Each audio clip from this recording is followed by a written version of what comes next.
Over 3 years ago, before the war between Russia and Ukraine even began, the federal government put sanctions on Russian guns and ammo being imported into the United States. It was really one of the very first things the White House did to try to deter Russia from invading Ukraine. So now here we are, and we are entering into a new White House administration who has really not said a lot about the sanctions when it comes to Russia, what will take place. And we want to, in this video, specifically address the ammo and the guns. There's a lot of other sanctions taking place, and they do affect the guns and the ammo being imported into the United States. But that's really what the center of this video is going to be. So what will happen when the new White House administration takes over when it comes to Russian sanctions of guns and ammo? Well, let's start with, and again, this is all about guns and ammo, but these other things affect it. So let's just kind of start with just a few days ago, the current White House put additional sanctions on the energy sector of Russia.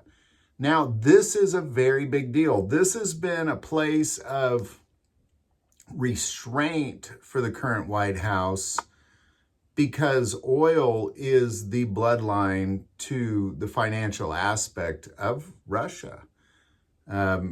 Natural gas and oil is how that whole war is being funded. So putting these sanctions on Russia at the end of the administration is very significant, very, very significant. And here's why. Again, what we're looking at is well over $100 billion a year has just been shut off. This has been put, a financial force is literally driving Putin's war. And Trump's incoming national security advisor, Mike Waltz, wrote just one day before the November election that the U.S. should use economic leverage to crack down on Russia's illicit oil sales to bring Putin to the negotiating table. So here what you have is the incoming national security advisor who is ultimately saying that it's these illicit oil sales that will really kind of hold Russia to a place of negotiation. And in a strange way, the current administration sanctions on the oil, I believe, will affect the guns and ammo, because what Trump has said is that he is going to end this war. Whether he will or how he will, that's not necessarily clear, but part of that is meeting with Putin. And he just said the other day that already a meeting is being planned. Now, in addition to that, you also got to keep in mind that Congress is going to have to get involved in taking away any of these sanctions as well. So what I believe will happen to the guns and the ammo, specifically, it was the very first sanction that was put on Russia. And I believe it's definitely going to be one of the first ones taken off, because there's going to have to be some sort of negotiation taking place when it comes to these sanctions. Russia just can't straight up not be exporting oil into Europe, and Europe can't do well without it anyway. Again, I don't even want to get into the how oil works, because that's not what this channel's about, but it is the lifeblood of Russia. And by putting sanctions or additional sanctions on their energy sector is going to force them to the table. So in a weird way, the current White House and the future White House are somewhat in agreement on this. Is not necessarily what they say, but what they do, if that makes sense. And I believe that ultimately allowing things like guns and ammo are going to be kind of the smaller pieces of this puzzle, but they are pieces of this puzzle. So I can't predict whether or not the next administration is going to open up import of Russian guns and ammo into the United States.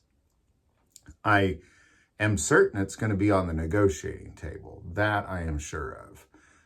Because of the oil exports, the guns and ammo will also be on the table. And there's going to be more negotiations to be had because of the energy sector. There you go. What will happen to the guns and ammo sanctions from Russia into the U.S.? I believe that they will be negotiated back into place when it comes to negotiating sanctions over the next few months. So we'll see. We'll see how it goes. But that's my prediction, is that I can't say whether or not for sure, but it will for sure be on the table. That I can say. Any thoughts or insight on this? Definitely put it below. I do want to take a moment and say that most people watch the channel, hey, they're not subscribers. Click that subscribe button. It greatly increases the algorithm and our ability to get these messages out. That link is below. But the most important part of this channel, we take prayer requests. So truly, please don't ever hesitate to send that in. And I would like to add that if you are a praying person, check out the comments. There's some pretty heavy prayer requests in there. I appreciate all of you who, because what you can see in the comments, when people ask for prayer requests, people will say they're praying for them. And I love that. I love that this is a means of being able to do that. So never hesitate to put that in.